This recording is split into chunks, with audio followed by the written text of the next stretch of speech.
Hi, this is Graham McLaren at Falling from Trees, where we help leaders connect to nature.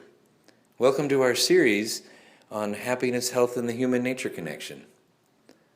The following presentation is a live recording of the speech which gave rise to the name of our series, Happiness, Health, and the Human Nature Connection. For more information about our programs, check out our website at fallingfromtrees.com. I have with me today a box that contains the newest prescription for mental and physical health. The power of the contents to treat and prevent mental and physical health issues is so great that healthcare providers and leaders around the world are promoting and prescribing its use. What might this medical miracle be, you may be wondering? Well, I'd love to show you, but first I need to tell you a little bit about why I'm here today. You see, I have been a natural history and adventure education instructor for over 10 years. And I've spent most of my life sharing the experience of nature with other people. But most of these experiences took place outside of towns and cities, in wilderness spaces and undeveloped green spaces. However, I realized a few years ago that most of my students weren't transferring their learning to their home environments. It was as if they had a nature blindness. So they couldn't see the same plants and trees and birds and animals in their own neighborhoods and backyards. Or maybe they had a belief that they had to leave town and the cities in order to have experiences of real or true nature. So in 2009, I decided to do something about it, and I launched the Peaceful Valley Wilderness School in a urban neighborhood just a few minutes walk from downtown Spokane, Washington. My aim with the school was to connect my students and the community with the natural world that was all around them all the time. So I'd like to share a little story from that time. It was early morning before a children's program in the pre-dawn dark, so early that the only birds singing about the day about to begin were the American robins. I walked carefully over the rocks and quietly across the sand to my sit spot, which was a boulder about waist high and about as far across. And I climbed up on my boulder and I sat down where I had a view across the river to the bank and the hills on the other side. As I sat there and the first rays of light began to filter through the sky, I noticed magpies darting back and forth across the river with broken branches and twigs hanging from their beaks. And I imagined to myself that somewhere these magpies were building nests. Now, magpies are amazing birds because they'll spend days, even weeks, building the perfect mess of a nest. Seriously, when they're done building these nests, it looks like somebody just took a whole pile of sticks and just threw them up into the tree. And I've often wondered, are they doing this to hide their babies from predators? Well, as the light began to grow, I noticed a shadow and a ripple off to the corner of my left eye. And gradually that shadow became clearer and I could see that it was a river otter swimming upstream through the eddy towards me along the riverbank. Well, that river otter got closer and closer, and just before it was about to swim past my boulder, it actually climbed out of the river. And I saw it shiver and send a spray of water off of its fur. Well, that river otter began to step closer and closer to my boulder, leaving a trail of wet, dark footprints behind it on the rocks. Well, that river otter got so close to the boulder I was sitting on that its fur was touching the boulder. Then all of a sudden, the wind shifted, and that river otter turned and looked up at me. It spun around and dove into the water and disappeared, leaving nothing but a ever-widening circle, a ripple, indicating where it had disappeared in the river. In the next moment, I smelled a skunk. My mind began racing with questions. Do river otters smell like skunks? Do they have scent glands? Do they let out a big stink when they get scared or angry? In the next second, the sun lifted up over the hills on the other side of the river, and I saw the sunlight sparkling and glittering off the frozen footprints of the river otter that were all around the boulder where I was sitting. A little while later, I got up off of my boulder and I I began to walk off the beach and on that short trail through the trees. And as I stepped onto that trail, I almost tripped over a skunk. And that skunk, who had been kind of casually walking along, all of a sudden trotted and disappeared off into the brush, leaving me with a mystery. Who was it that made that skunky smell? River otter? Skunk? Well, this experience took place on the edge of the Spokane River, in the same neighborhood where I was running the Peaceful Valley Wilderness School, just a few minutes walk from downtown Spokane, Washington. As I said, I started the school with the aim of connecting my students and the community with the natural world that was all around them all the time. In that first year, the school took off, but I very quickly ran into a barrier. Students and their parents and members of the community were asking me, why does it matter? Why do these amazing experiences that we have in nature, why do they matter in our modern world? And I was stumped. I couldn't answer the question. And I began to wonder, what was I doing teaching about nature when I couldn't explain why it mattered? Well, one night I had a dream, and in that dream I had suddenly, somehow, learned how to explain why it was so important to spend time connecting with nature and having experiences in nature. And in my dream, the people were so convinced that they began creating more and more access to natural spaces in their own communities. Well, I woke up that morning with a new purpose. I was going to find the answer to that question. I was going to find the answer to the question, does it really matter if humans have experience of nature? In a time when we are confronted weekly, if not daily, with new electronic technological advances, in a time when our reliance on the experience of nature to meet our needs is rapidly declining, does the experience of nature really matter? And I knew when I had the answer that I was going to share it with as many people as I possibly could. Well, that was 6 years ago. And this weekend is a very special event to share what I've learned with a community audience. And I'm grateful to you all for being here today on this beautiful spring day. You may have noticed that spring is in full swing in North Idaho. And spring, as we all know, is a time of great transitions. The late Robin Williams said, springtime is nature's way of saying, let's party! The migratory birds have returned and they're singing earlier and earlier every day. Buds are bursting, trees and shrubs are covered in leaves, and a fresh green carpet of growth covers the land. In fact, if you took a few moments every day to look at and watch the same spot in nature, say your yard or a row of bushes, or maybe just looking out your window at a flower box, if you took a few moments every day to watch that same spot in nature, you would see the most fantastic film of constant growth and change unfolding before your eyes. Well, that's awesome, but why does it matter? Well, studies show that viewing scenes of nature is actually good for our physical health. It reduces our heart rate and our blood pressure. People experience less anxiety before and after stressful events.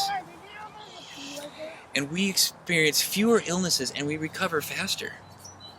To give you an example, post-operative patients in a hospital experience faster recovery times and need less pain medication when they have a view of nature. Prison inmates are healthier when they have views of natural scenes out their cell windows. When people have enough experience of nature in their daily lives, they experience better sleep and reduced incidences of cancer, diabetes, heart disease, and joint issues. People who have exposure to nature in their daily lives are less likely to take sick days from work. That's incredible. The experience of nature is actually good for our physical health. So what's a way that we can take advantage of this information? Well, I'd like to invite you all to participate in an exercise. A few moments ago, I mentioned springtime, and I described this unfolding of spring because it's so easy to convey the excitement and adventure and drama of this seasonal transformation? Well, the fact is that transitions are present in nature everywhere we go and throughout the year. These transitions, or edge zones, are where the forest meets the meadow, or the bushes meet the yard. Even a solitary tree in an open park can serve as a transition or edge zone. And this transition is where so much of the action is happening. All those animals who want to go out into the open for food hang out there for safety in between their forays for food. This is also, of course, where the predators who prey on them are hanging out. If you look at these edge zones, you'll find insects, amphibians, and reptiles, and mammals, and birds, and a plethora of plant species. You'll even find food for animals or humans. And these transitions are everywhere in our daily lives. So I'd like to invite you to practice an exercise. And we'll start by inviting you to just go ahead and close your eyes. And with your eyes closed, just relax, settle into your seats.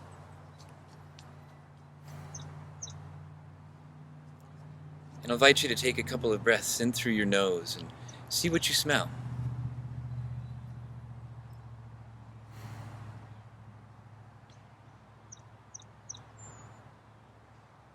Now I'll invite you to take a few breaths in through your mouth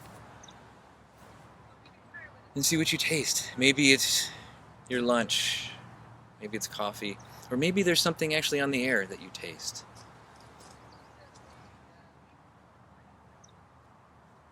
Now check into your skin. Does it feel warm or cold? Do you feel a breeze? And now tune into your ears and listen to what you can hear. What's the quietest, furthest away sound you can hear?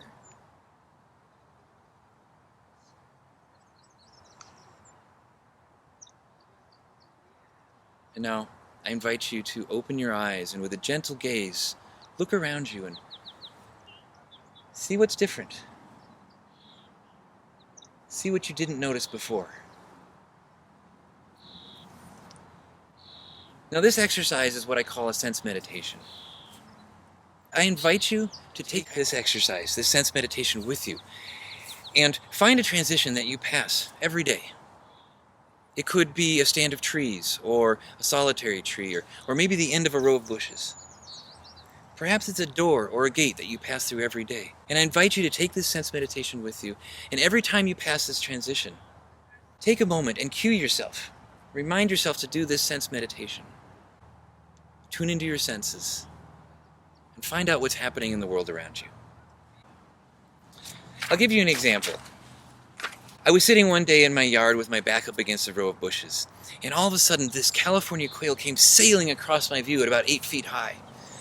Now California quail, they've got this feather that hangs out over their beak like this. Now for years, I always thought that I was seeing this bird running around with food hanging out of its mouth. But actually, the California quail has a feather that just kind of bobs around on top of its beak like this. California quail spend a lot of time on the ground. And when they take off and they're moving fast, you can hear this incredible brrrr through the air. Well, here I am sitting in my yard with my back up against the bushes, and I see this California quail just go flying across my vision. Right behind it, it was being chased by a Cooper's hawk. That Cooper's hawk barely missed catching the California quail as that quail darted into a hawthorn tree. And that Cooper's hawk was right behind it, and it was going so fast it didn't have time to stop, and it slammed right into the trees, into the branches, and it got hung up on the thorns. And as I watched that Cooper's hawk get itself pulled out and straightened out its feathers, that California quail dropped to the ground and disappeared into the brush. Well, these transitions in nature are everywhere in our daily lives. Observing these transitions is a simple activity that can easily become a habit. And now is the perfect time to try an exercise like this and to make it a habit during the transformation of spring. Opening your senses to the transitions of spring might also be good for your physical health. We know that exposure to nature benefits physical health, but it's also good for our mental health. In fact, researchers have discovered that the experience of nature makes huge contributions to mental health and psychological well-being. Some of the benefits that people experience from interactions with nature include enjoyment, relaxation, but most importantly, stress reduction. A 15-minute walk through nature significantly reduces the presence of the stress hormone cortisol. People think more clearly and they experience less frustration. Even people who live in urban environments, when they have exposure to enough nature in their daily lives, experience greater satisfaction in their homes, their work, and their lives. Which to me sounds like a happier life. So what's happening here? Well, researchers have articulated several theories of psychological rejuvenation. The one I'd like to focus on today is mental fatigue. Mental fatigue results from the effort it takes to cope with our daily stressors and prolonged periods of directed attention, focusing on one thing to the exclusion of everything else. Well, this mental fatigue, it leads to impatience, irritability, impulsivity, and distractedness, all of which can contribute to the making of ill-informed decisions and potentially making choices that are regretted later. So there's two steps that can be taken to relieve this mental fatigue. The first one is removing the individual from that stressful environment. The second is offering opportunities for the experience of fascination. Fascination is described as involuntary attention on things that are exciting, mysterious, and things that are just inherently interesting. So researchers have found that nature offers us both a break from our daily stressors and the experience of moments of fascination. Examples include staring at a fire, watching an eagle soaring overhead, or observing a cat stalking through our yard. I'll give you my own example. One day I was sitting at my kitchen table, I was doing some work and I was having a struggle to get through my work, and right outside the window, my daughter was asleep in her stroller next to a bird feeder. All of a sudden I heard the shriek of a hawk, and I looked out of the window, and there was a Steller's jay sitting on top of a larch tree in my yard. And that Steller's jay was trying to scare away all the birds in the yard. I knew that my daughter wasn't in danger. In Steller's jays, if you've seen them before, there's these amazing birds, all blue with this crest on their head, and kind of looks like somebody took them and dunked their head in black ink. And this Steller's jay was on the top of the tree trying to scare away the other birds, and it flew down to the corner of the metal roof on my house. And when it landed there, it started stomping on that metal roof, as if it was trying to wake up my daughter and get her to leave the scene. Well, each time that jay stomped on the roof, my daughter got twitched, but she didn't wake up. So that Steller's jay, it flew down and landed on the ground right in front of the stroller by the front wheel. And it pecked at the ground, pointed at my daughter, peck, point, 3 times. Still, my daughter didn't leave the scene. So that Steller's jay stomped a couple of times, ruffled its feathers, and then a flurry of its wings, it flew off and landed on the tree. And then it squawked a few times, and it flew away, off into the distance. Well, in my experience, the next half hour flew by as I effortlessly completed my work. The experience of nature benefits our mental health. Nature is a restorative environment which offers a break from our everyday stresses, and it provides us with moments of fascination. And these rejuvenating experiences of nature promote positive changes in our emotional states, improves our cognitive ability, our ability to think, and increases our brain's ability to maintain directed attention. So finally, coming back to this box. I began my presentation by saying that today I have with me a box that contains the newest prescription for mental and physical health. The power of the contents to treat and prevent mental and physical health issues and encourage psychological well-being is so great that healthcare providers and leaders around the world are promoting and prescribing its use. Well, are you ready now to see what's inside? I'll show you. Inside this box, I have a slice of nature. Research shows that the experience of nature contributes to physical and mental health, and it really encourages psychological well-being. Medical institutions and government organizations are now taking action to encourage human interactions with the natural world. As the body of evidence grows, medical institutions around the world are creating new protocols and facilities.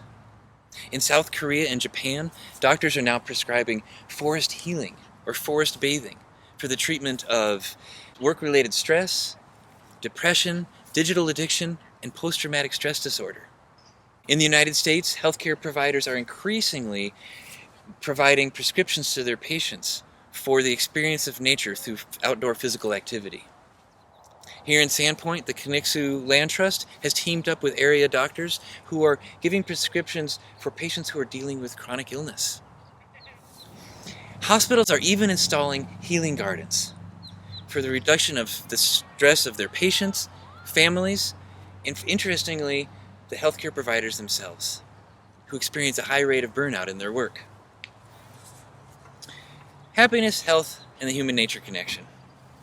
In my journey to find out if the human interaction with nature really matters in the modern world, this is what I found out. The experience of nature is good for our physical and mental health.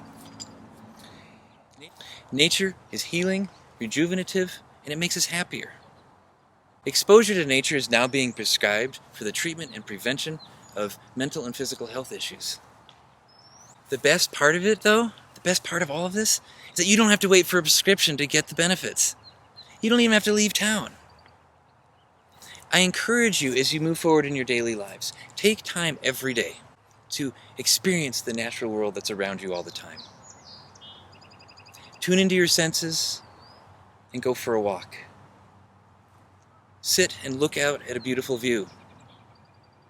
Or maybe examine 1 square foot of earth. Your body and your mind will thank you for it. Hey, this is Graham again. Thanks so much for listening to this session.